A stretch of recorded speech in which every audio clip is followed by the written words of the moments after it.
Ketua Umum Parvi ya. Iya. Persatuan Artis Film Republik Indonesia, Persatuan Artis Film Indonesia atau Parvi. Jadi saya kalau saya jadi mencalonkan diri sebagai Ketua Umum Parvi, ini untuk yang kedua kalinya saya mencalonkan diri. Karena tahun 2029 saya juga mencalonkan diri.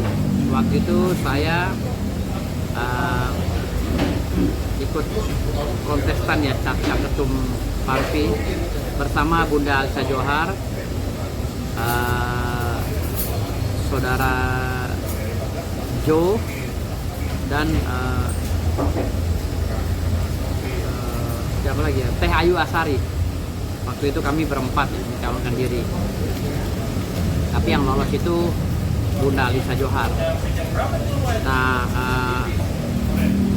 tahun ini saya diminta kembali oleh kawan-kawan Parvi untuk mencalonkan diri sebagai Ketua Umum Parvi lagi. Karena di situ ada beberapa kandidat juga yang akan mencalonkan diri. Ada Teh Paramita Rusadi, ada Ketum KPMP ya, Mas Kikusumo ya, Kikusumo. Lalu ada produser juga ya, Haji Faisal, yang akan mencalonkan diri lagi gitu kan. Namun kali ini pencalonan Parvi itu satu paket ya, antara sekretaris, sekjen, dan bendum. Jadi tidak seperti sebelum-sebelumnya gitu.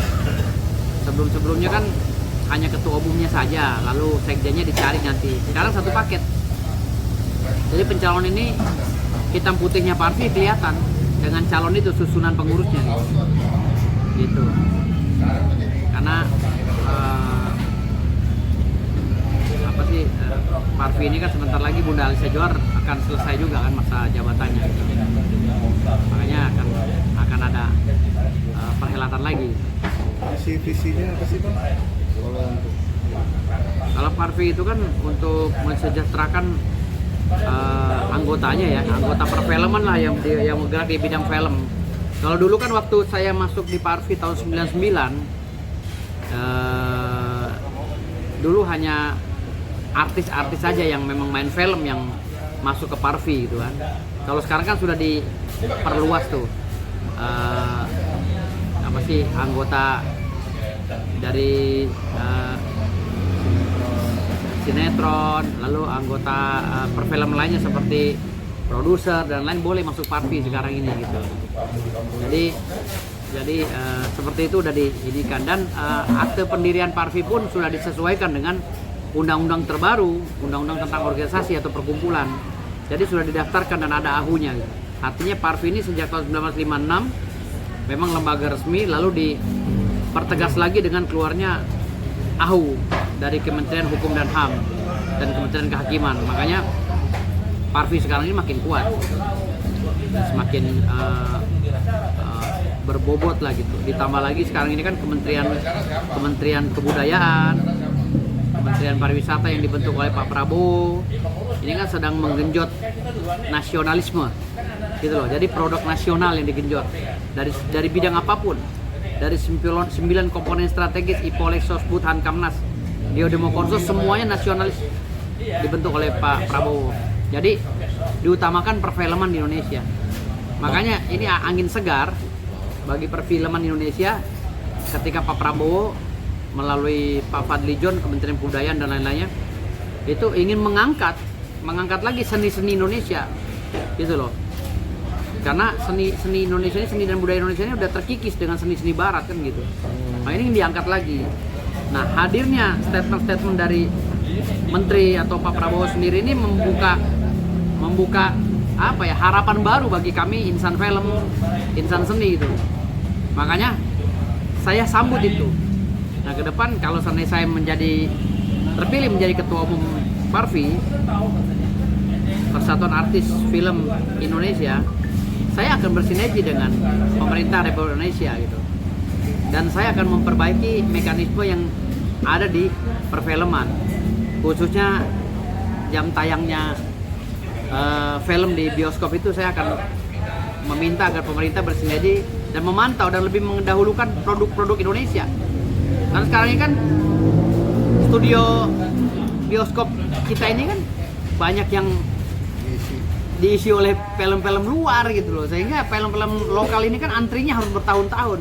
Kita produksinya tahun ini dapat jam tayangnya itu 2-3 tahun lagi, belum tentu itu juga kalau nggak ada orang dalam kan gitu. Nah dengan adanya wacana dari Pak Fadly-John ini membuka ruang bagi kita agar kita bisa mengejawantakan semua program-program kita gitu, dan bersinergi dengan pemerintah, khususnya seperti itu. Harapan baru lah gitu bagi insan artis itu, insan seni. Makanya saya bilang dari sini ya mudah-mudahan aja ya, bukan saja perfilman tapi semuanya ya, seni musik dan lain-lain, seni tari bisa terangkat kembali dengan hadirnya keinginan pemerintah Pak Prabowo ini untuk melestarikan budaya Indonesia kan gitu. Mudah-mudahan gitu. Karena budaya itu menentukan moral. Ketika budaya terkikis, maka moral kita akan sama seperti yang mengikis budaya kita, yaitu budaya-budaya yang masuk gitu. Bang, program Fadly-John atau Kemenkebut itu kan ingin membangun bioskop di daerah-daerah terpencil, Bang. Nah, Ya. korelasi dengan Abang ingin maju Parvi apa nih, Bang? Setuju gak, Bang, dengan program pemerintah itu, Bang? Di daerah terpencil itu dibangun bioskop karena memang butuh hiburan juga kali gitu, Bang. Ya setuju sekali, bukan saja bioskop, kalau bisa itu panggung hiburan di setiap pelosok itu benar-benar teratur, benar-benar dikasih ruang tempatnya di mana untuk orang-orang itu melakukan pesta rakyat. Sekarang ini kan liar ini, dangdutan bahkan maaf ya ngadain di atas kuburan pun jadi hajatan kan gitu. Jalanan kadang-kadang ditutup untuk merayakan hiburan rakyat. Nah, hal-hal seperti ini yang perlu dibenahi oleh Kementerian Kebudayaan, mungkin bersama Parvi, bersama Ferrari. Nantinya kan ada Ferrari, perkumpulan artis Republik Indonesia. Ada juga Papri dan lain-lain. Itu semuanya bersinergi gitu. Kita semua bersinergi bagaimana caranya.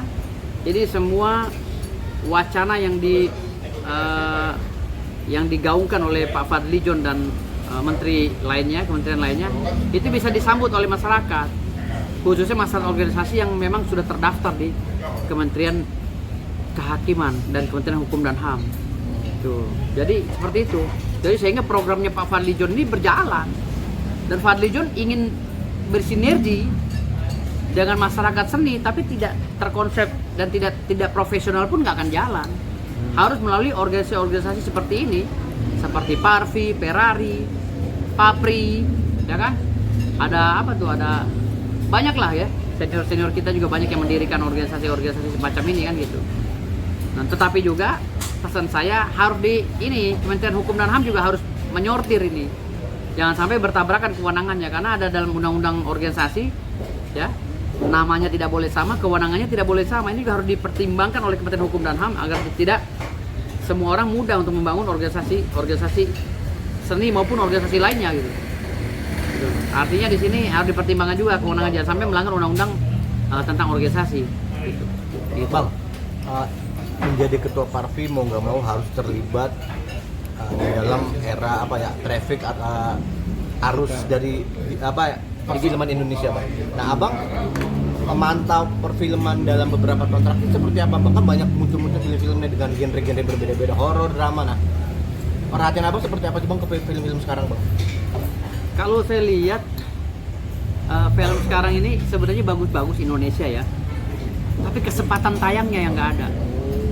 Filmnya bagus banget gitu loh. Kalau bicara masalah kungfu, saya pernah bikin, bahkan karya sutradara Indonesia gawat banget gitu loh. Satu karya hanya modal handphone saja, handphone Xiaomi, bayangkan. Dia pakai handphone Xiaomi ya, dia bikin film bisa menyamai kungfu di China yang pakai alat canggih, pakai drone, bayangkan aja. Saya pernah coba itu, dan sutradara itu sama saya sekarang. Bisa dibayangkan kecanggihan orang Indonesia. Kita tayangkan di YouTube, saya lihat, kok saya jadi kayak Bruce Lee. Canggihnya orang Indonesia, tapi potensi ini tidak dilirik oleh pemerintah sebelumnya. Nah, dengan adanya wacana Pak Fadly-John ya, dengan menteri-menteri lainnya untuk membangkitkan lagi budaya bangsa, khususnya dari impian dari Pak Prabowo khususnya ya, jadi sangat tepat sekali. gitu loh. Karena banyaknya kerusakan mental dan moral di bangsa ini itu dikarenakan rakyat ini kurang hiburan yang positif, gitu loh. Ada hiburannya judi online, ya kan? Hiburannya diskotik, hiburannya maksiat. Nggak ada hiburan yang seperti zaman dulu kita di setiap kampung, misalnya di DKI ini ya kan ada ronggeng, ada namanya ketoprak ludruk, ketoprak apa segala di Jawa ludruk gitu. Nggak ada seperti itu. Hiburan seperti itu harus dibangkitkan lagi, gitu.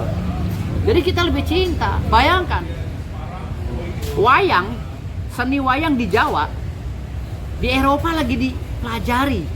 Banyak orang Eropa niru, ikutin seni wayang Indonesia. Bahkan ada yang mengklaim bahwa itu seni mereka. Padahal di sini udah dilupakan. Iya, disia-siain Bang ya. Batik Indonesia, diaku orang-orang luar negeri. Padahal itu produksi anak Indonesia. Nah, hal seperti ini Pak, hak paten ini Pak mahal banget Pak. Kenapa kita nggak kembangkan gitu loh? Apalagi zaman Pak Jokowi kemarin itu batik itu udah dipromoin loh. Setiap ada kepala negara datang ke Indonesia dikasih batik. Ini kan promo yang luar biasa. Seorang presiden mau menjadi bukan afiliator ya, mengendorse itu ke kepala negara. Ini kan sangat bagus banget, sangat mulia ide-idenya Pak Jokowi. Nah sekarang disambut lagi oleh Pak Prabowo. Nah, ini yang harus dibentuk secara profesional.